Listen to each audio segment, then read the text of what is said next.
Hello, everyone. Wherever you are in the world, welcome to Wednesday night with Rabbi Jacobson. Topic is Betrayal and Commitment, and dedicated in honor of the newborn baby boy Shneir, son of Yisrael, and Chani Glick, our colleagues. He's a colleague of ours and working at the Meaningful Life Center. So, as you all know, I always try to take a theme or point from the Torah chapter that we are reading and applying it to our personal, psychological, emotional lives. And this is based on the principle that the Torah comes from the word Hira. Actual word Torah means Hira, a directive, a guidance, guide. And as such, it's a guide for life. So it shouldn't just be an academic, an abstract, but it should be practical and applicable to guide us in our lives. So this week we read the chapter of Korach. It's in the book of Numbers. It's a dramatic chapter. Korach was a cousin of Moses and Aaron. He was a Levite from the tribe of Levi. And he led a rebellion, a mutiny against Moses. The entire chapter is mostly dedicated to this mutiny and how God responds, and Moses responds, how God responds, and finally affirms and validates that it's indeed Aaron that God chose, and not Korach and his henchmen and cohorts. So though it's a story that happened so long ago and has many obviously interesting nuances, but above all, it's a lesson for our lives, and that's what we'll talk about. This Shabbos is the 3rd of Tammuz. This year, it's the 3rd of Korach-Gimmel Tammuz, which is the 21st anniversary of the passing of the Lubavitcher Rebbe, my teacher, my mentor, 21 years ago this Shabbos. So, obviously, therefore, it seemed to be a very blatant and glaring contrast. You're dealing with Moses and Korach, the personification of betrayal and mutiny in Korach, and the personification of bittul and humility and dedication and leadership. Moses, I thought it also appropriate to Gimmel Tammuz, in the sense that tzaddikim of each generation are like the Moses of each generation. So it in turn has also a message and a lesson connected to this particular schedule this year, that Shabbat Korach is on the 3rd of Tammuz. So I just wanted to lay out the framework. So the theme is betrayal and commitment. I was looking for what are the exact alter egos, Moses and Korach. What are the antithesis of betrayal is most likely commitment or loyalty. There are different words, devotion, dedication. I just chose for the title, commitment. So I thought it was very appropriate to talk about a topic as well that affects us all in our lives, this word betrayal. When anyone hears the word betrayal, it always conjures up a very negative feeling. If you've ever been betrayed, so you know exactly what I'm talking about. You know, the pain, the sting of the pain, the humiliation, all the emotions, the anger, the shock, when you hear that someone that purportedly loves you and has done something to betray you, it's not an easy thing to deal with. I think there's this line out there that says the real pain of betrayal is that it never happens from your enemies. Enemies don't betray people because they're your enemies in the first place. Betrayal is only possible for someone who you trusted, someone that you loved or loved you. So betrayal, of course, takes on many different shapes and forms. The most blatant and most aggressive, of course, are infidelity and very blatant betrayal where somebody literally does something to hurt another. But betrayal takes on also many other shapes and forms that are a little more subtle. For example, the betrayal can be the broken promise, it can be a shattered dream, it can be an unrealized aspiration. And then in a more subtle form, betrayal can simply be lack of loyalty. Doesn't always have to mean that someone did something, but they just never really committed. There's no real commitment. There's also a semi-form of betrayal in our eyes. And then, of course, there's the betrayal of oneself, which in a way may be the worst of all, even though it may not be as dramatic and as loud. But the betrayal of oneself is like the betrayal of your own idealism, of the things you once hoped for, and not living up to your own potential. In a way, you betray yourself, betray your own standards. And this happens to people. It happens to everybody in a way. And it's sad when you think about it. Sometimes you look back at your life and say, I set out, I was going to I made certain promises to myself I would keep to certain value system, standards, or other. I'm not talking about something you couldn't control. And often life takes over and we don't live up to our own selves. So there's the betrayal of self. So betrayal is a very broad word. But however you twist and turn it, it never has any positive side to it, because essentially it's a form of a treacherous act, an act of treachery when someone betrays someone else. Someone shares a confidence with you. You share your confidence with someone, and then they go and tell it to somebody, and so on and so forth. So I'm broadening the whole scope of the subject because obviously betrayal takes on, as I said, so many manifestations. But what really lies at the heart of it, and it does affect so much of our lives. So many people, for example, have difficulty in relationships because they feel that in a previous relationship they were hurt or betrayed. So they don't want to be betrayed again. They don't want to be hurt again. Sometimes we grow up as adults and we were betrayed in our homes. Our parents in some way betrayed us. So all these things tend to contribute to a sense of fear and hesitation. Get too committed to anything because you don't want to be hurt, which is a very normal reaction. But the real question is, what is the real heart of it all? What is, if you dissect it, what's the chemistry, so to speak, of betrayal? And of course the antithesis, which is trust and loyalty.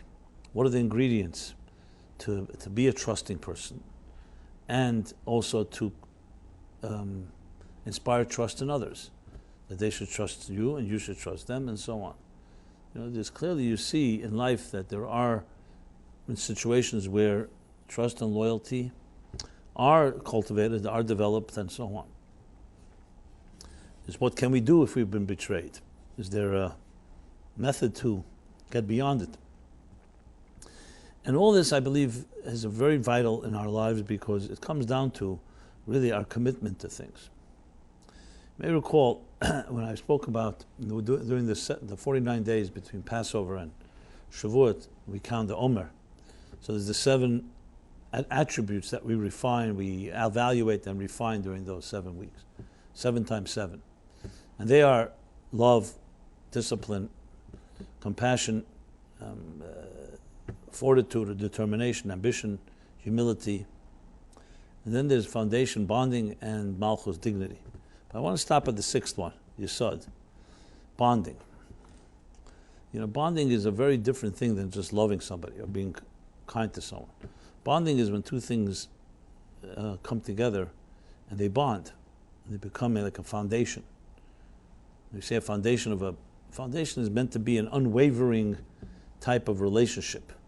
You don't want to know that your foundation of your building is shaking, or the foundation of a relationship is shaky.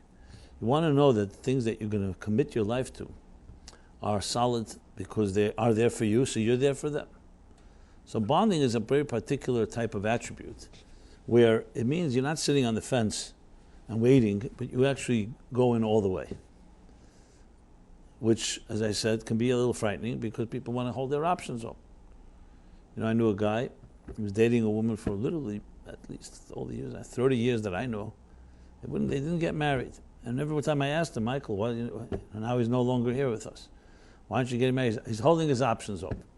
He's still 70 years old, still hoping he's holding his options open. I say it more humorously, amusingly, but sometimes it can be quite tragic. Many people just say, I'm not certain, or something that holds them back. And that's like a lack of yesod, of that emotion. So you could have love, and you could have discipline, and you could have compassion, you could have ambition, you could have humility, you could have dignity. But bonding is a critical component of connecting to something. in a way that is like a cemented bond that is irretractable. And that's the commitments we make in life to things that we really believe in, things we're ready to die for. Now today, when I say die, I don't mean necessarily you have to physically die, but I mean you're ready to go all the way. And this is one of the rare commodities of our time. I've asked many people, especially younger people, is there anything that you're ready to fight for all the way? Besides, obviously, your life, someone threatens your life. And interesting, young men and women in America, and maybe in other countries as well, don't really have an answer. Most of them say no. Their fights are for the sports teams they support, for the actors or actresses or celebrities that they like, sometimes for political heroes, sometimes soap opera heroes, soap opera actors.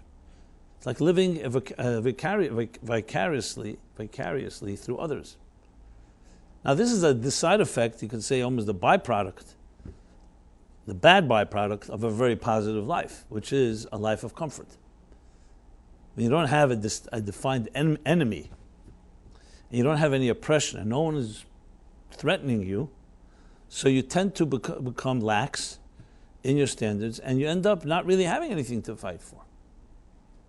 Now, I'm not advocating war, God forbid, or oppression, but one thing war does, it crystallizes very clearly what you're ready to fight for. When America, for example, and the Allies went into World War II, begrudgingly, they didn't want to go. That was because there was an enemy. Pearl Harbor was attacked. The Nazis were an enemy. And there's no two ways about it. There's no ambiguity. It's not maybe, if, or what. Now, obviously, nobody likes it. But war has that element of crystallization. Here's my enemy. I'm ready to kill you. I'm ready to deprive you of your rights and your property and your families and your peace of mind and your peace for whatever crazy reason I have. Whether it's Lebensraum and they want to have more land or because they see the Western world, whatever it is. So war, that's why war has that type of efficiency.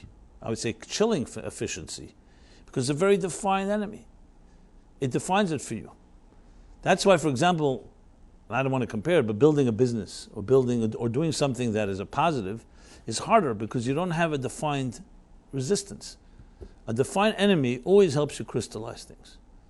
Now, again, I want to qualify. I'm not in any way advocating or suggesting there's something positive. I'm just trying to say we have to derive a lesson from it. Why? Because war creates that compelling sense of urgency and that clarity. They want something, and I do not give it to them. Since you're my enemy because you want to take my life away or my home away or my land or my value system, I will fight. Jews, in a way, had to face this for thousands of years. Essentially since the time of the diaspora when the temple was destroyed. For one reason or other, one nation or other, one people or another, always had something with the Jews. So you can see from that, so what's the byproduct when things are calm? No more war, no more fights. Suddenly, you don't have a vision. You don't have a crystallized vision. So what happens is the vision is replaced by all kinds of what we call in Yiddish Narishkeiten. You know what Narishkeiten is? Nonsense. Now, not nonsense. I'm not taking away sports is very nice. The Olympics are nice. Television is nice. It's all nice things. But let's be realistic. It's not real. It's imaginary. It's imaginary battles. It's imaginary wars. And yes, we all like a team, the team that we root for. Look at the World Cup.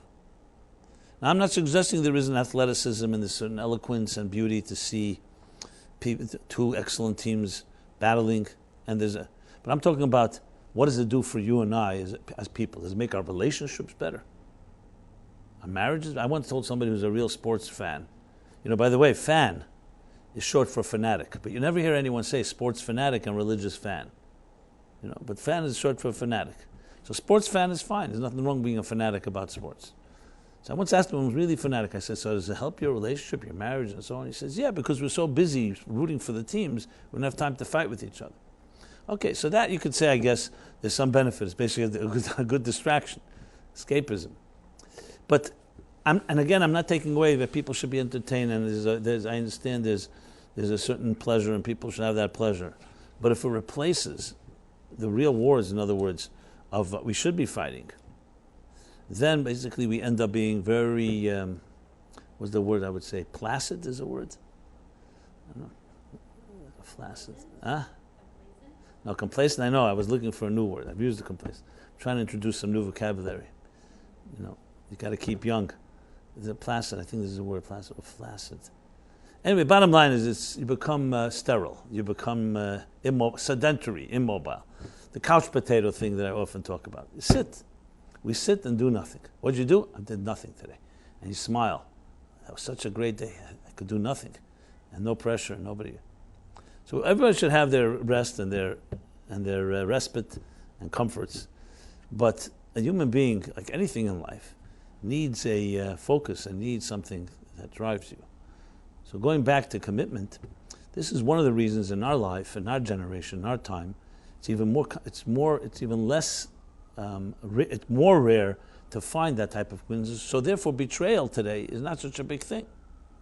Again, I'm not suggesting that the real betrayal most people will find to be abhorrent, but it comes easier when you don't have anything you're really loyal to. So big thing. Today you're my friend, tomorrow you're not.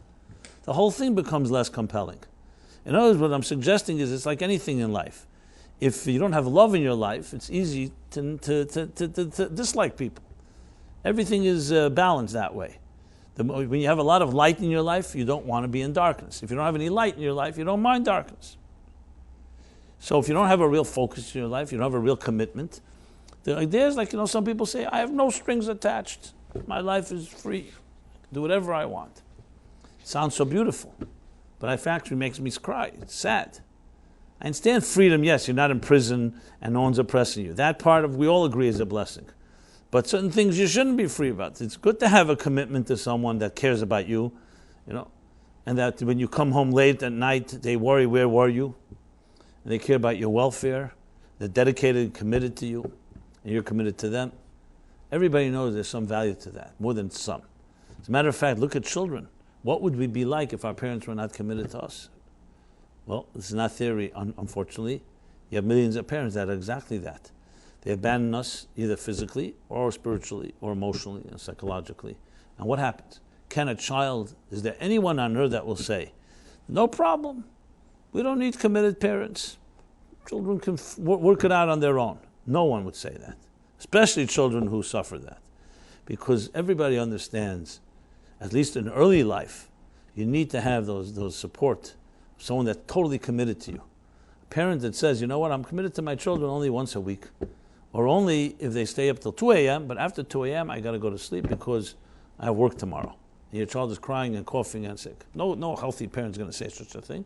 Because love is all the way. There's no such thing as half love. There's some things that you can measure and say, you know what, I'll give you half, I'll give you a quarter. That's good in business deals. You want $1 million, I'll give you $500,000. You want my 10 hours a day, I'll give you 5 hours a day. When it comes to love and real commitment is, it's qualitative. You can't cut it in half and say, I'll give you half of my commitment. It doesn't make any sense. Because there's some things that are worth dying for. And I mean dying again, not in the physical sense, no one should ever have to die, but worth going all the way for, and it's not optional. Having all options open is very good at a certain point, and maybe in certain areas of life. But there's certain areas you don't want to have all your options open the rest of your life. You want to know, I made some choices, these are my choices. I stand by them. If I learn I made a mistake, I'll pick myself up, I'll figure out what to do. So I want to make a case because it's important. I mean, it sounds almost strange that to make a case for loyalty, but you have to make a case in our day and age because most people are not loyal to one, We live in a world with the political parties. Okay, I'm a Democrat. Some people are very passionate Democrats, and maybe they're born and die a Democrat. But at the end of the day, let's be honest, a Democrat can become a Republican can become a Democrat, because they're arbitrary at the end of the day. Or, I understand sports fans, I know some people swear Coca-Cola. I cannot put Pepsi in my mouth. Coca-Cola is it. Now, you can imagine what kind of joke that is, that's the biggest commitment you have is to Coke. Because Coke did a good job at brainwashing you and programming you that that's the taste. Now, I understand it has a taste, it has that whole thing, but essentially it's an advertising campaign that convinced you from the youngest of age you can't have a hot dog without a Coke. And that's it. And this is the whole process of programming people. Now, I'm not saying every form of programming is malicious and is destructive, but if that's the deepest loyalty you have, It's quite pathetic. So we have to make a case today for commitment because we live in a world where many people simply don't have anything they're really committed to. I can't say nothing. Everybody has something. And again, I understand everyone says I'm committed to myself and my health and take care of my own needs. Obviously, that type of commitment doesn't need any effort. That just comes by human nature, is that we were self-interest. So commitment and loyalty is the meaning that you are committed to something that's more than yourself, that's greater than yourself, that's a cause that's higher than yourself. So really when we talk about betrayal and its antithesis, loyalty or commitment, you're really talking about self-worship versus beyond yourself. How is it possible? Someone comes to you, I don't say you, but someone comes to a person, and they is because there's no commitment to that person. That's what happened. If you really were committed, it's just not possible that you would go do that. Now, I'm not talking about a misguided exposure where somebody thought that by telling someone it would help the person and they made a mistake. Even that is, I'm talking about, being lax with it. I'm just using a very simple example. The same thing as I mentioned with children and parents and so on. A human being needs to have, first of all, for their own welfare, needs to have causes and something that's greater than they are, a cause that they are completely committed to. I'm all the way in. Essentially, the whole relationship between the Jewish people and God was based on this. Abraham is a seeker, began to look for God. But once he found him, he made a commitment to him, to God. And the commitment meant, Lasis Daka Mishpat, that I will dedicate my family and my life and my children and my grandchildren to commit to a life of justice and virtue and kindness and morality and ethics. That was not a small matter. He made a real choice. And God took it seriously. But he tested him. We had 10 tests Abraham went through. Everyone wonders, why is God testing him? So if you learn especially in Hasidic thought, you'll see a test is not some game. He's testing to see. We do that too. We date and we do test people. But test Nisayan also comes from the word nes. It means to elevate. It means to challenge someone, to really see what they're made of. And Abraham passed the test. And then he passed it on to the next generation, Isaac, Abraham and Sarah, Isaac and Rebecca, and then Jacob, until finally the Jews end up in Egypt. And the ultimate test, 210 years in oppression. And yet they withstood the pressures, as difficult as it was. They came out with faith. Passover is a celebration of faith. They made a commitment. And then they marched for 49 days from Exodus from Egypt to Mount Sinai, with the ultimate consummation of the relationship, sometimes called a marriage between God and the people, a real marriage, a sanctification and a commitment that would be an eternal, you say binyan adayat, an eternal bond. God committed to the people, and the people committed to God. As a matter of fact, there's an interesting mechilta that says that when the Jews left Egypt, they said to God, a checklist of things, do this, don't do that. I want a relationship with you. First accept me, my entirety, then I know that what I ask you to do, you're going to do. Think of a good marriage.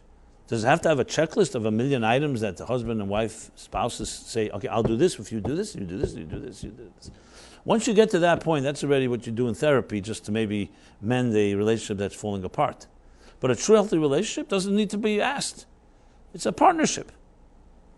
It's not like some people are good at one thing, so they do that. The other one does something else. But you're there to pick up the pieces. You're there if the other person is not able to, for whatever reason. You're there to do it. It doesn't have to be asked. I'm talking about in a truly healthy relationship, because the commitment is there to each other. It's not you go back to the contract and say, hey, by the way, I was not committed to you in this, and I don't know why I'm doing it. I never sign a contract to have to turn on the light bulbs or take out the garbage or something like that. Because the commitment, malchusay, first accept me, my entire. That's the essence of commitment. You commit to the cause, and the cause is greater than you are. So even if it's inconvenient, and if it's uncomfortable, and even if it takes your time and energy, that's what commitment means. And that's a beautiful thing, not a curse. It's not even a means to an end. It's not like, okay, I'll commit because I get something in return. That's good for business contracts. Two partners or two businesses make a deal. Their commitments are focused, defined, not more, not less. You want to give someone at the end a courtesy, a tip, or fine. It was a good relationship. But that's where it begins and ends. Like someone says, you don't take a partner because you like them. You take a partner because you can't do it without them. That's not the way it should be a marriage. A real commitment is a commitment to a cause that's greater than the sum of the parts. And that's what happened at Mount Sinai. Now, the Torah continues. And here's a chapter where, even though there's a number of chapters that talk about the Jews betraying and mutineering and challenging God. Remember, of course, the building of the golden calf. Let's not forget the ultimate betrayal. But that's not the topic for tonight. That's a topic we've addressed many times. The story of Yom Kippur really is rebuilding after betrayal, after loss. After the Jews had built the golden calf, Moses goes back to the mountain after he shatters the tablets to get the second tablets. And Yom Kippur is when he returns. But that we discussed many times. I don't want to go into that now. My entire book of 60 days is built around that. But here we have an actual incident where Korach, Pikach, Rashi says from the Medrash, he was an intelligent man. He was a sharp-witted person. Pikach means a sharp mind. So he was not a little slouch. He was a big man. He had good yichus. He had good pedigree. He came from the tribe of Levi. He was a cousin of Moses and Aaron. And he begins, the chapter says, Vayikach Korach. Korach separated himself. And he mutineered. He challenged Moses. And he challenged him with a very direct accusation. He said, Lama tisnasu. Why did you and Aaron lift yourself up higher than all the people? Chola eidegdeshim him. The entire nation, the entire community are holy. Madua tisnasu. Why did you lift yourself up? Why is there a hierarchy? So I've talked about this theme a number of times. I've written about it as well. Essentially, long before Karl Marx, Korach was challenging social classes. Why should there be leaders and followers and teachers and students? We're all equal. We're all holy in the eyes of God. And there begins an entire dialogue between him and Moses. And Moses actually falls on his face and he's humbled. He turns to God and says, what should I tell him? As if Moses didn't know what to say. But Moses saw this as a sign that maybe there's some truth to this. And ultimately God proves that Moses and Aaron were chosen by God, and it was Korach that was the real troublemaker.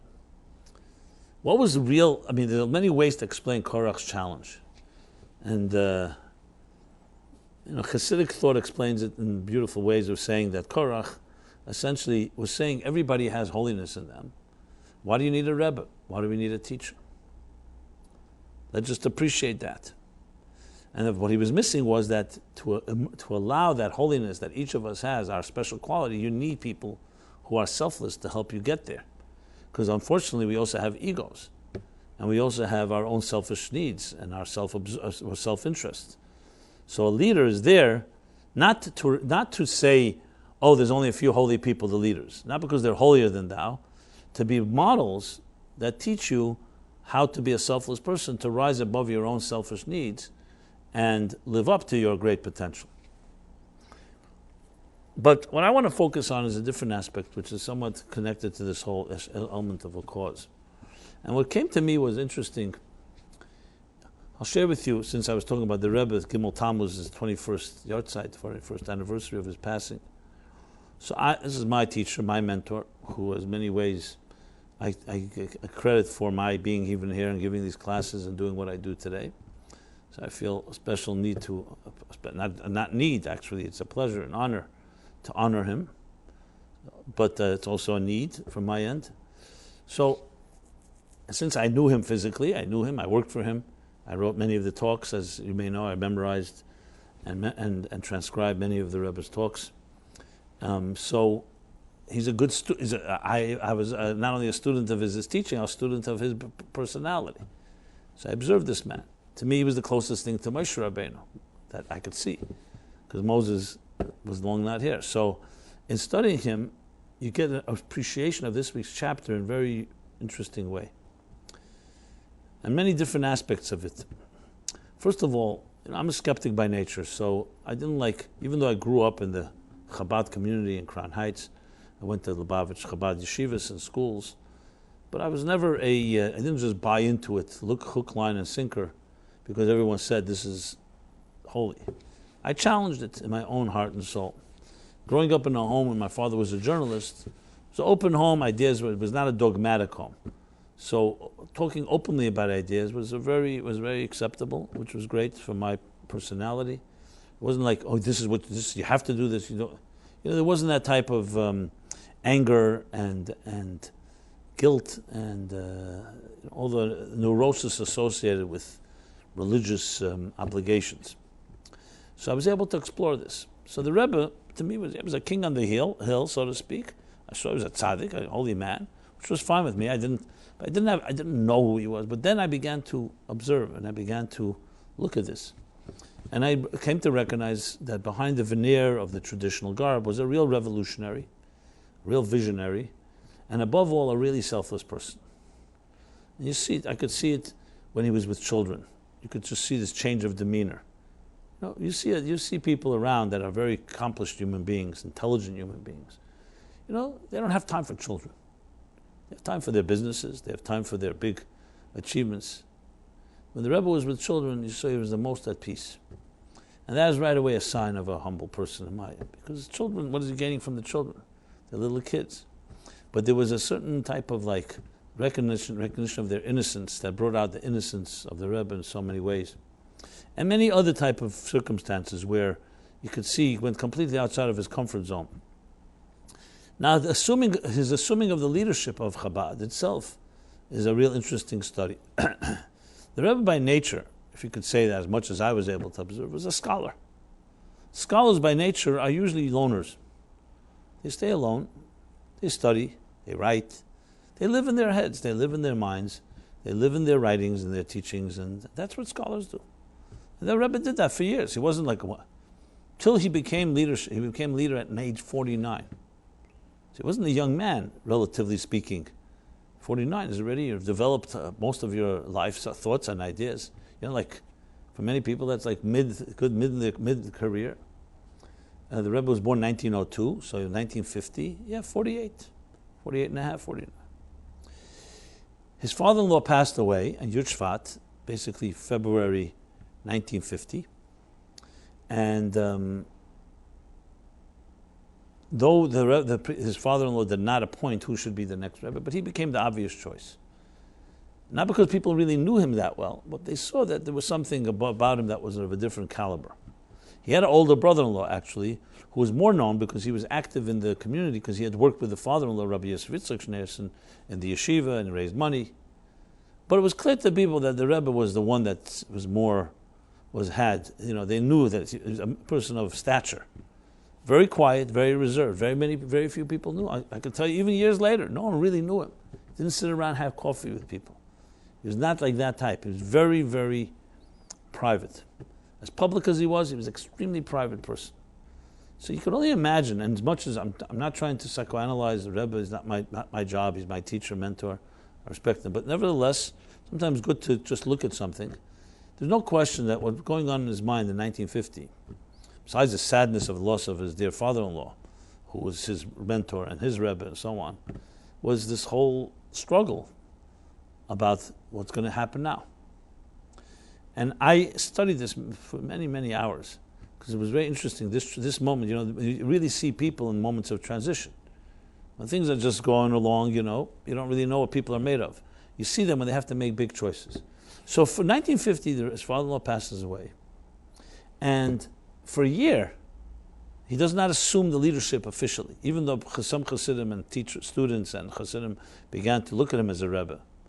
But he refused to be called a Rebbe. He refused to respond in that way. He refused to do the traditional things that a Rebbe would do, which was a different custom, saying a discourse and so on. He received from people's notes, and he would go to the gravesite of his father-in-law, in Old Montefiore in Queens, not Bayside, in whatever it's called. Springfield Gardens. No, Springfield is the exit. It's called, there's an area, I forgot what it's called. Cambria Heights. Yeah, Cambria Heights. And he would go there and read the notes and so on. And there was a lot of pressure. We have today the correspondence, people writing to him, we need a Rebbe, we need someone to continue, what's going to be with us. Rebbe refused in every possible way. And some people could say he played hard to get, etc. I don't think of that way, no, at all. First of all, the Rebbe was not that style. Secondly, I really think he was not interested in losing his private citizenship. He knew what it would mean. Real leaders are the ones that don't want the job, obviously, because it's not for glory and for honor. It's for servitude, as God tells Moses. I gave you greatness not for your glory. I gave it to you to be a servant.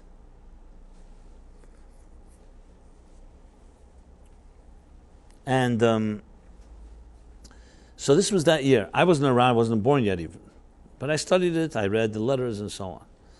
And then where you really see where he makes a decision is that a year later, literally the first yahrzeit of his father-in-law, Yud Shvat, now it was 1951, and that's when, in the middle of and now he would verbring, which means he talked and he gave talks and so on, but it was still not an official capacity. In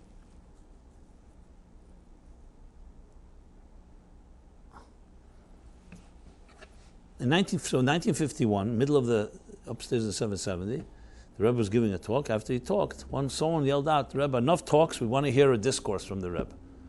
A discourse, a maimer chassidus, would be like the official acceptance, because only the Rebbe said a maimer. They all spoke informally, but to say an official discourse was a particular thing. It's with a certain sing-song. It's like an official part of the doctrine that they're contributing. That was one of the symbols. And that's what happened. The Rebbe began to deliver a discourse called Basi Lagani, Come to My Garden, which was the last discourse that his father-in-law was published in his father-in-law's time, a year ago. So he began to say it, and he said it with songs. It was a whole very dramatic, and we have it on recording. You could hear the whole recording in Yiddish. Very slow and deliberate. But at the end, there's 10 minutes at the end that to me are most revealing. If you really want to understand commitment, and the whole story of Korach, you'll see, comes alive, what Korach's real problem was. So at the end there, the Rebbe starts crying, he's weeping, you could hear him crying, and he says that after all we've gone through, and he was referring, seemingly to the Holocaust, which was, remember, this is 1951, we're talking about 6 years after the war. The Holocaust, all the upheavals, you can imagine 51, what Jews were going through, upheavals, wherever they were just rebuilding, starting to rebuild. After all we've gone through, he said, and all the 2,000 years of exile, the destruction of the temple, and then the loss of our Rebbe, which is compared, he says, this to the loss of a tzaddik, death of a tzaddik is compared to the burning of the temple. And he says, why do we need more? Why do we need to have more? I'm just paraphrasing. Why do we need to still have another loss and another? But then he suddenly twists and says, and you can see he's talking about himself very openly. He says, but you know something? We don't control our destiny. It is God that put us in situations.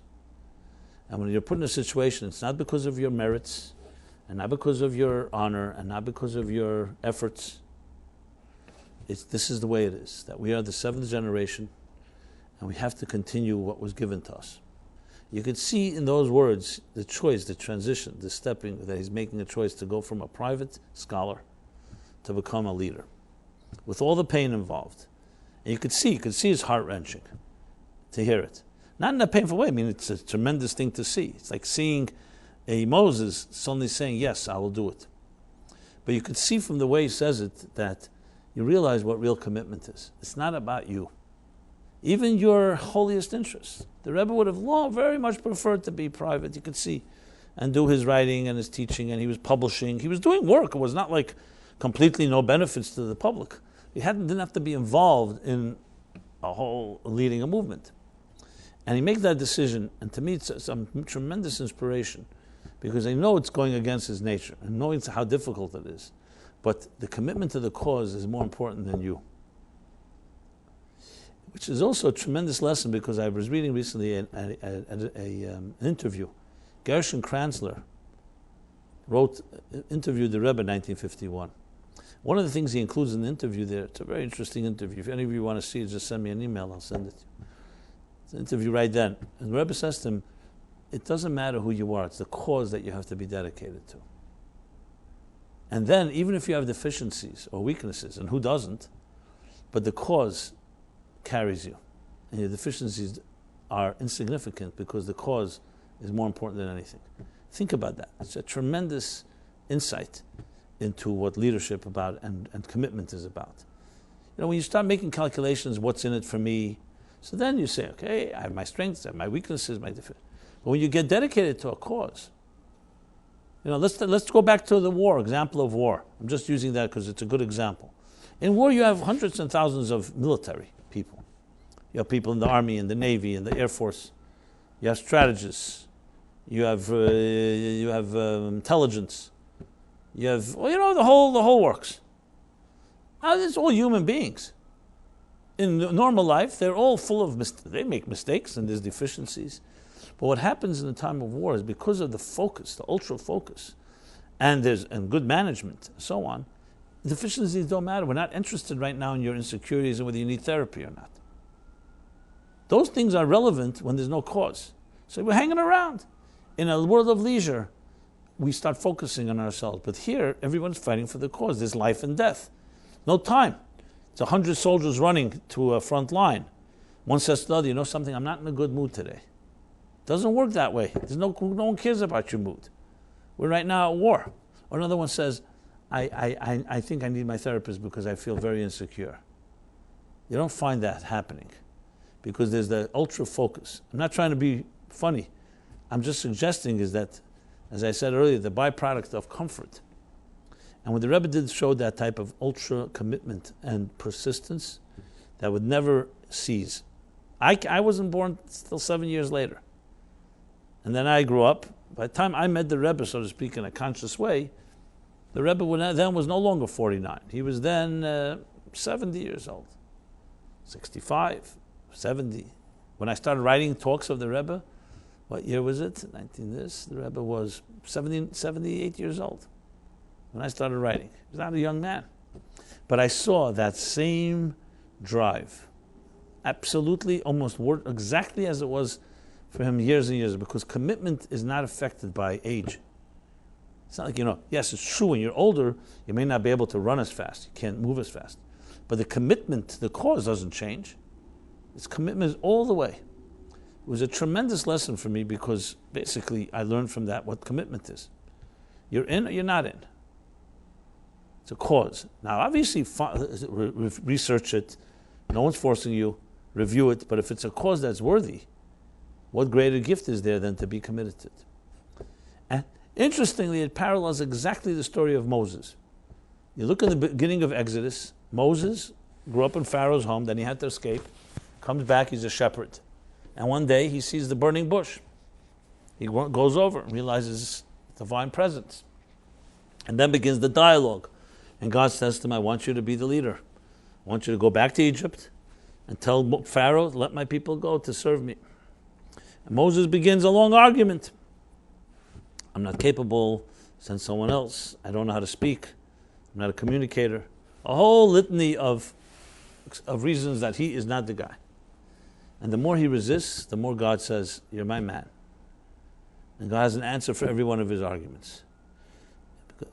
Basically saying, I want someone who doesn't want the job because you're the right guy. I don't want someone who wants the job. And very similar. And then when Moses commits, it's all the way. There are times he says to God, this is too difficult for me, and so on. We have that documented. But he never ceases his commitment. To the point when the Jews do the worst possible thing, they betray God. You talk about betrayal. They build a golden calf. And Moses was not responsible. And God says to build another nation. Forget about this one. Moses says, no. Now I'm in. Once when there was a time when I had the option not to come in, you forced me to go in. Now that I'm in, I'm not leaving. And Moses says to God, I'm paraphrasing, this is a people that you chose, and I am their leader. I will not forsake them. And if you're going to destroy them, erase my name from this book. And he breaks the tablets. He puts himself completely on the line. His spirituality, his soul, his relationship with God. You could say, why is he doing that? It's one thing the people are behaving, fine. Because that's commitment. You're in all the way. It's your children. There's no time. There's no such thing as the Jewish people, okay, they made a mistake. It's our children. Our children, we never give up on your child. It's not optional. It's not an option. This is called commitment. So then suddenly comes a man called Korach, a pikach, a very smart man, a very distinguished, wealthy person, well respected. He was a scholar. And he was a priest. He was from the priestly families. Wasn't so? And what was the big mistake he made? The big problem? He lacked that commitment. Now his logic may have been good arguments. He had good arguments that why is everybody who taking the leadership? All the arguments were explained regardless. But the point is not the arguments. The point is that he mutineered. He did not commit to the cause. He was more interested in his interest. It may have been a holy interest. It may have been a spiritual interest. But there was a lack of commitment. And there's the commitment to God and to who God chooses, the Moses of the generation, Moshe Rabbeinu. And Korach mutineer. That's why the Torah makes such a fuss about it. Because it means you're not in. Forget about exactly how, to the extent of the rebellion. But you're not in. If you're not in, what kind of war can we fight? That would be like, we all know why is there a court-martial in time of war, or military have their own set of laws, because when you're in a war, one little mistake you make, one defiance of a leader can be the death of many people.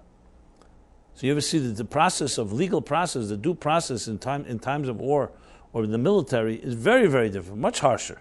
You could put people to death and everyone understands it, because this is not a time for games here. This is not just a regular peacetime where you're just regular citizens. When things are absolutely life and death, there's no room for mutinies. A mutiny is a serious, serious thing. The same thing is in the commitment to life. Think of it like this.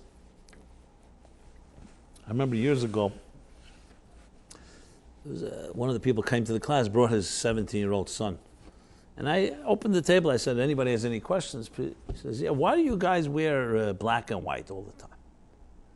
He meant on Shabbat, and some of the weekdays, black coats and white shirts. He meant Hasidic. I could have gone into a whole discussion and say, why do you wear a tuxedo when you go to a fancy party? Everybody has dresses and different etiquette, different dress codes for different things.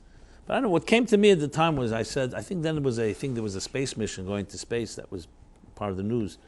So I said to him, would you ever ask an astronaut why he's wearing this strange uniform? No, why? Because the uniform was thought through very precisely. You're going on a mission, you're going to an area that needs certain protection. You need oxygen, you need other type of protection from the pressures of outer space and so on. So this uniform is life and death. An astronomer will say, you know what? It's democracy. No one asked me. Let's have an election. They're up in the outer space, in the spaceship, and they say to the others, hey, you know something? Who decided that we have to dress this way, eat this thing? Of course, that's ridiculous, because one thing you do wrong can be death in a moment. There's no time for games. You're in a hostile environment, and you better protect yourself in every possible way. So I said, Chassidim, not everybody maybe is aware of it, but I told them, Chassidim feel they're on a mission in this world, and the mission has a certain uniform. The uniform has meaning behind it. I could explain to you the meaning, what the significance, the symbolism, but it's not just another thing. It means that how you dress and how you eat and how you walk and how you talk has consequences. We're not just living in an arbitrary universe and no one really cares, and there's no commitments. And remember, he was very moved by that. Years later, he told me, that was a very excellent answer.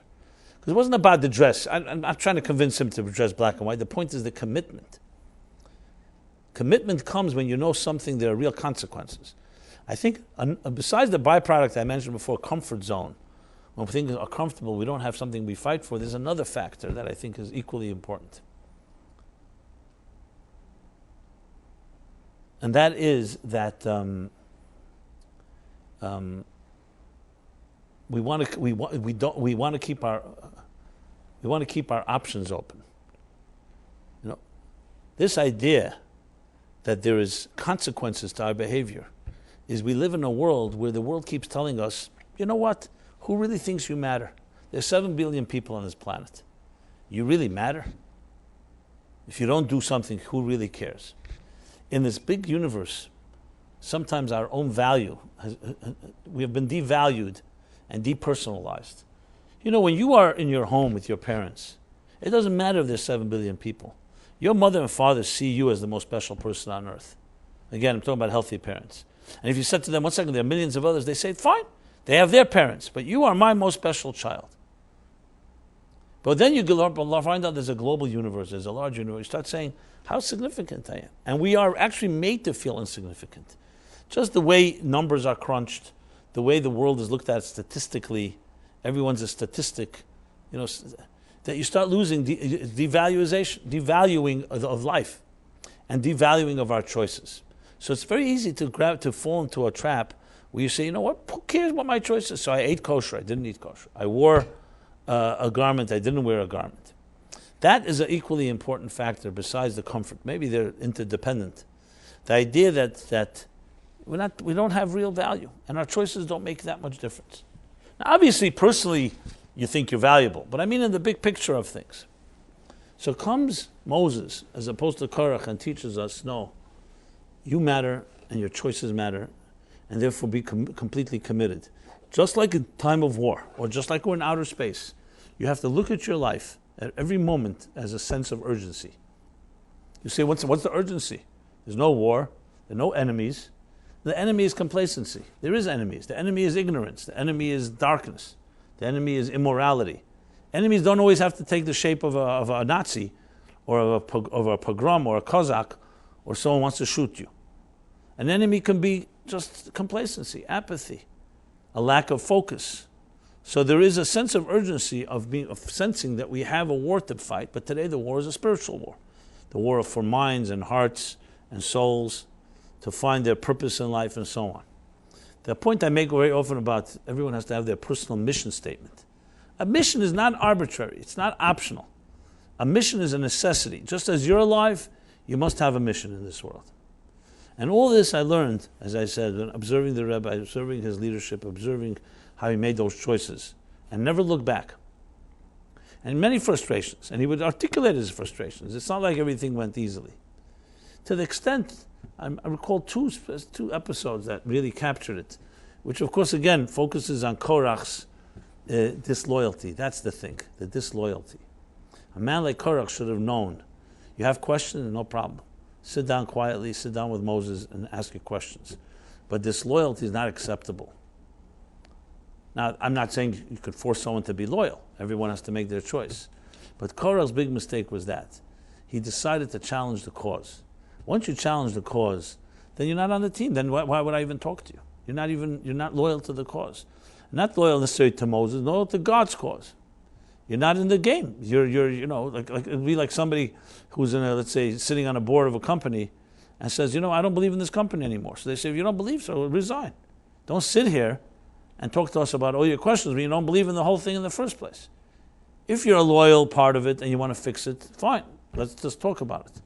But to say, I'm not in, and I have no commitment to it, but you got to hear me out. Yeah, as a human being, we'll hear you out.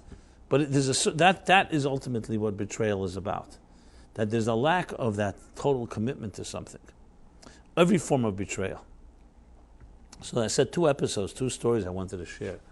One happened in Purim 1983, and the other was the 11th of Nisan 1985. And these are vivid memories. Now the Rebbe then was already as I said, was 81 and 83 years old respectively. Not a young man. And yet, as I said, the sparkle in his eye and his commitment was just like of a teenager. And I remember the talk he gave was on Purim. He said, he was talking about that sometimes questions arise in your mind, doubts arise in your mind whether you're doing the right thing. He was talking about himself. He says, why would I sit and burden so many people to come together and hear me speak? Let everybody stay home and study on their own and be on their own. Why do they have to? Am I doing the right thing, essentially? And he said that then he remembered a story that he had heard with the Alter Rebbe, the founder of Chabad, was once at home with his wife. He looks out the window and he sees the Hasidim, his students and disciples, are coming to his house. So he quickly closed the windows and he said to his wife, what do they want from me? So his wife realized that she better say something that's going to She says they want to hear what your Rebbe has to say. Because they don't want something from you. They want to hear what your teacher has to say. She says, oh, if they want to know what my Rebbe has to say, then I have no problem. I'll say and say. So the Rebbe says, the Alter Rebbe said it out of humility. But today we don't need that humility. It says, because by divine providence, I was in a position that I saw and I learned things from our Rebbe, meaning our father-in-law. So that's why I share. I found that to be extremely telling. The Rebbe did not have to feign any type of humility. He had thousands and thousands of students who wanted to hear what he had to say. And yet he's questioning why he's sitting here. And his only answer is because I'm telling you not what I have to say, but what my teacher. The same, the Alter Rebbe was maybe one of the greatest giants in history. And if his wife had said them, they want to hear what you have to say, he would not let them in. When she said they want to hear what your teacher has to say, of course. This is commitment to a cause. It has nothing to do with you. It has nothing to do whether you like it or you don't like it. People who don't want the honor, even if you don't want the honor, that's not. But they want to hear what your teacher has to say. They're not they're interested what God has to say. You happen to be in a position to say it, so how could you deprive them? This is where you see how great people think. That's how they think. They don't think about. Most of us don't think that way. Most of us think, "What is it good for me? Is it not good for me?" Here, that's not relevant. That's not the issue here. And the second story, very similar, in 1985.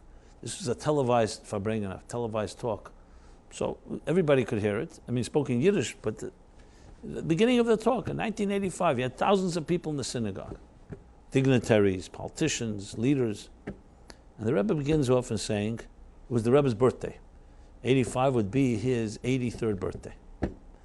He begins, he says, we know that in Torah and Chassidus, abhors and is repulsed by the idea of arrogance. So why would we have thousands of people coming to celebrate one person's birthday? That's what he began. That's how the Rebbe began. As I said, he's not a Rebbe in 1951 where he has 100 people and he's just establishing himself. He's a Rebbe. He doesn't need endorsement. He's already in the fullest sense of the word. He had thousands of emissaries all over the world. 1983. It's not. Relatively not long ago.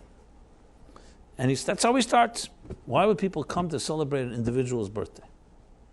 It's an arrogant thing to do. It's like one individual, everyone's coming to honor. And then the Rebbe elaborated, and the bottom line, he told a story. He said there was once in a town, they went to hire a rabbi. Now, it was a very distinguished town with a lot of scholars and a lot of pious people, so they needed a significant rabbi. They finally hired a good candidate who was a scholar, sensitive, a leader, and so on. Only one problem, he was very short, physically short. So one of the congregants came to him and said,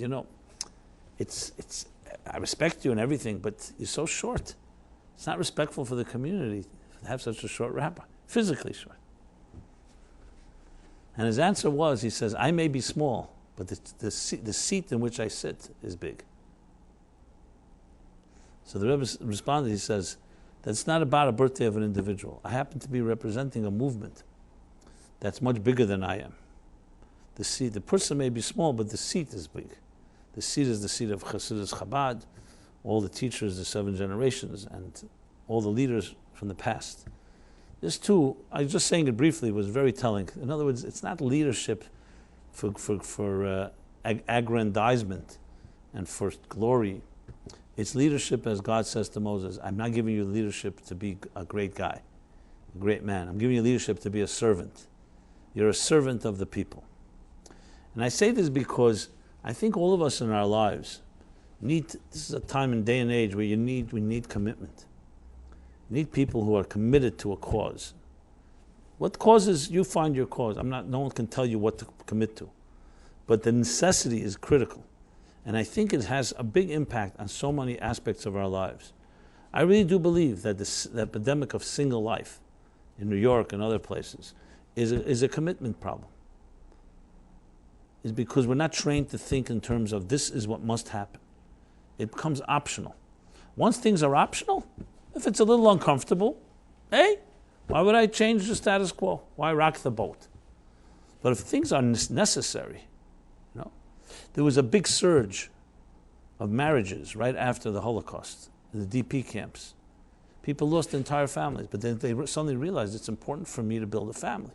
It was not optional. There was no time for games because now it's important. There are things that there's a certain compelling sense of urgency is so critical in life. And I'm not talking about, now, God forbid, in crisis or danger. We all know what happens when there's danger, how suddenly we have time and we have energy and we have money. I'm talking about in good times. To make a commitment in a positive way is, I believe, the real lesson of this Gimmel Tammuz Korach. Where Korach, with all due respect to him, with all the great things, what he pampered with was commitment. He challenged the whole thing. Instead of asking questions, there's ways to ask questions. He wanted to be the leader. And he did not respect Moses. Or he suspected that Moses wants to be the leader, so if he wants to be a leader, I want to be a leader. That's a contradiction to his argument that there are no leaders, everybody's equal. Okay, you have a question. But the point is that is the key thing, commitment. And I see it in so many different ways in my life, my own personal life. I see people who make a commitment to some cause, their life changes as a result. I'll share with you a story I've shared a number of times. I can't share the name because of confidential reasons. There's a fellow, very well-to-do, son of a very famous billionaire, handsome. He had everything going for him. Started coming to this class a number of years ago when we were on 6th Street. And we became friendly, used to talk. I didn't know who he was till later he told me. And he basically said to me, I live in what he called a gilded cage. Not just gilded gold. Is all gilded gold? I don't even know. Does a gilded cage mean it's made of gold? A golden cage, a gilded golden cage. Maybe that's redundant. What does that mean? He says, I can go anywhere I like. Private planes, women, whatever he wants. But it's a cage. It's a cage my father built because I didn't earn any of this on my own. I'm just living off the spoils of the land, the fat of the land.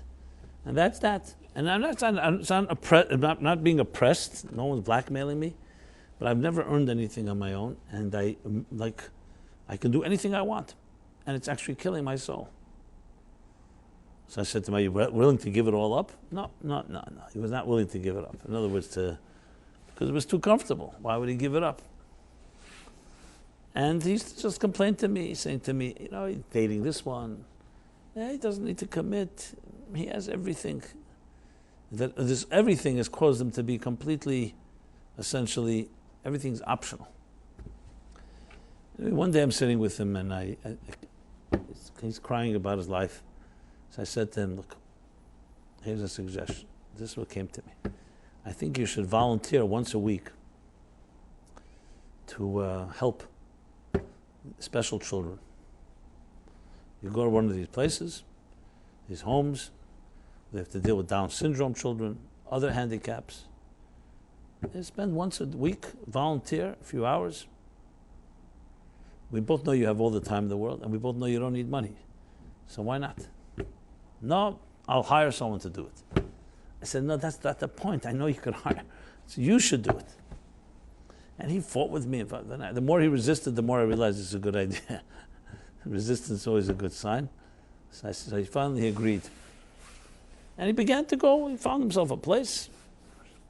And he would go. And then he told me, after a few months, he came back and told me, he says, it's an amazing idea you gave me. It's unbelievable. He says, I work with some of these children, especially Down syndrome children. So much love they give. There's such non-judgmentalism. I feel I'm the handicapped one, and they're the ones that are nurturing me. Because they love. They just love. They have so much to give. And they're in a situation where they're not fully, all their full faculties. And here I am walking around, this handsome guy and this. And they're giving me much more than I give them. Not only that, I started doing this 2-3 times a week on his own. So he was starting to realize. And, I can't just came up with the thought because I was looking for something that he commits himself to.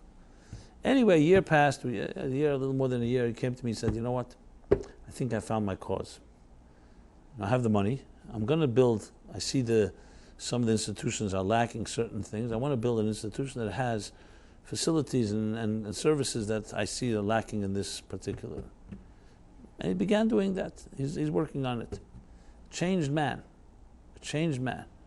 Why? Not because he found some business to make more money or another this or that. He found a cause that had nothing to do with him, to do with him becoming dedicated to the cause instead of the cause being dedicated to him.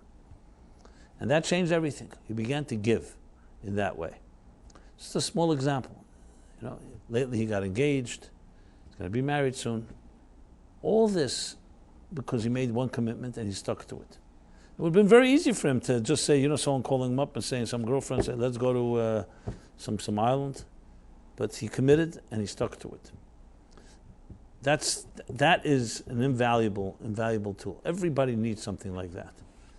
And that's really the lesson of Korach and Moshe Rabbeinu. Moshe was the ultimate, the quintessential, what I call before, the embodiment, the personification of commitment and devotion. Erase my name from this book. Can you imagine someone saying that to God? Erase my name from the book of life if you don't forgive the people. He shatters the tablets. The tablets are the holiest thing on existence. You know how grave it is when they say a Sefer Torah, a Torah scroll falls down by mistake on a Shabbat or any other time. It's considered a very bad omen. And they fast and all that. And here he didn't just take a Torah scroll. He took the Torah scroll, the tablets themselves, the first tablets, and shattered them. Not out of anger. It wasn't out of anger. It was deliberate because he wanted to tear up the contract. And then he could say to God, the Jews never received the contract. They only heard they shall not have false gods. They never signed it. They never received it. This is a man of devotion. This is dedication.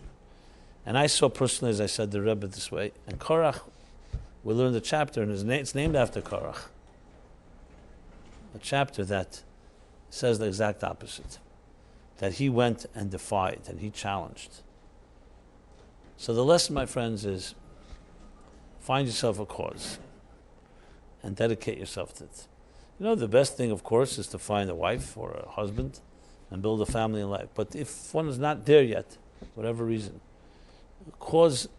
commitment breeds commitment. One commitment leads to others because it creates a focus in your life that's not about you. And I know it's a very some people just don't like to hear it. But it's not about you. That's exactly what it's about. As soon as you know it's not about you, then you begin to really flourish and thrive.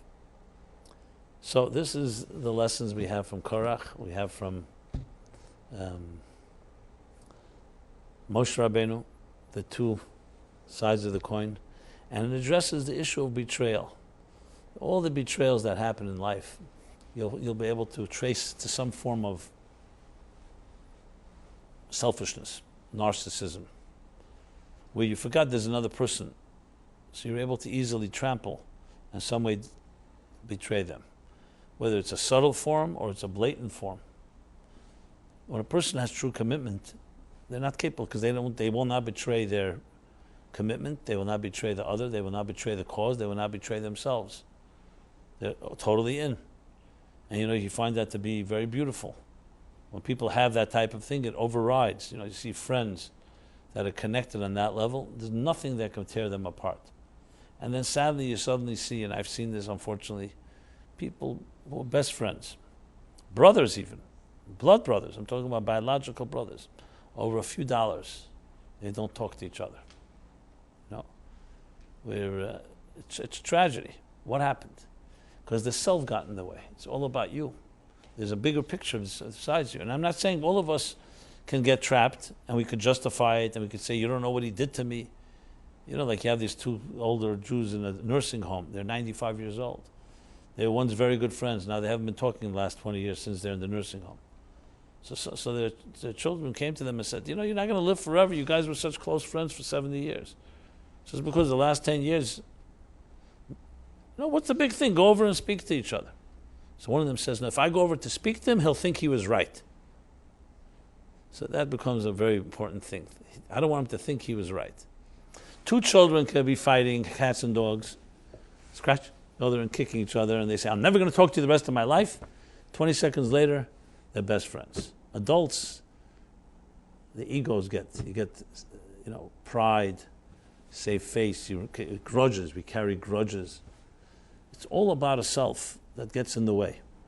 Now, obviously, there are times we have, someone has betrayed you. You could say, why shouldn't I be angry at that person? They betrayed me. Because like it's anything. Forgiveness is not always forgiving the other, it's forgiving yourself. It's freeing yourself. What they call is free your real estate. You're giving free real estate in your mind and heart to your enemy because of their anger and your vengeance. So it's true, you may realize this person is not a good person to be a friend. Okay, fine. But as long as you continue to see, as long as it continues to consume your life, you're giving them free real estate. You're giving them, they're occupying your mind and your heart. How do you free yourself of that? By, again, commitment. The antidote to betrayal is commitment, not to the person who betrayed you, to someone else. Now, that's the way we get beyond these type of experiences. Now, sometimes it needs time. I understand some betrayals are very deep. Look, the Europe betrayed the Jewish people in the World War II, right? The Nazis, forget about betrayal. The Nazis killed. But the rest of Europe that was silent was a total betrayal. Neighbors suddenly became enemies. There were noble, I have to always qualify, there were some noble people, but it was a minority. They didn't save 6 million Jews. A small minority. Most, no problem. Either their latent anti-Semitism emerged, or they saw convenience. I could get somebody's home. What do I care? Or children even. So we were betrayed. And yet, what do? We're not sitting around conspiring, how do we get back, and even with all the people that betrayed us. Let the Muslims take care of Europe. That's our revenge is build our families. We build our homes. We build on. We take our anger and we channel it. We're not going to be trapped. Someone betrayed us. Pharaoh betrayed the Jews. First he told them, let's come together and work and this, and then suddenly they're enslaved. There's so many those that conspired against the Jewish people. How do you rise? You rise you commit to greater causes, and therefore someone else's betrayal doesn't bother you that much. That's the way we deal with these things. Now, obviously, when we're committed to something, that will make us also far more trustworthy. Even on a very basic level, the UJA likes to tell their donors that if you become a board member in the UJA or you become a big donor, people are going to trust you more. And it's true, because people see someone's made a donation of a substantial form, you have a certain respect for that. It means you're ready to commit, even though maybe ulterior motive. But people say, oh, this person's ready to give $1 million, more than $1 million. Because commitment engenders and expresses respect. And you see someone committed to something. Everybody needs that type of commitment. So, my friends, in this Parsha Korach-Gimmel Tammuz, may you find those causes and go for it all the way. Thank God I've been blessed that the work I do is my cause, in a sense. The cause I'm dedicated to, which is trying to bridge the universal teachings of the Torah, bring them to the larger public. And it's for me a reason of a source of tremendous joy and satisfaction, because I wake up in the morning not dedicated to me and me, but to something more than me, and it makes me excited to jump out of bed. Even though we may like ourselves, at the end of the day, you feel far better when you do something that helps others as well. So hopefully everybody here can find their niche. If you can't, I'm more than happy to help. That's one of the things I do, is help people find their strengths, their unique skills. And you can always offer those skills in some way to help. And you'll see it'll come back to you many times over, repay you many times over. So with that, I wish everybody a very blessed week. Next Wednesday we will be here. I think in a few Wednesdays in July, the first week of July, I won't be here. I'm going to be going to Russia, actually. But that will announce that. Philip is continuing to give his class. I welcome you all in every way we can help. If you have any questions or need guidance, we have a pretty robust website, And we're building a new one now. We're almost done. It should be launched in the next few months. And thank God, the cause of the Meaningful Life Center is your cause. And hopefully we all together can join together and affect a critical mass, like a ripple effect. And always remember what Maimonides writes, that a person has to always envision that the world is like a scale, with equal good deeds and bad deeds equalizing each other out. So even though the world is a very large world, but everything is equal. And your one act, as he puts it, can tip the scale and bring tshuva v'atzola, bring redemption and salvation to you and to the entire world. That's the power we have with our commitments. Everyone have a good week. Thank you.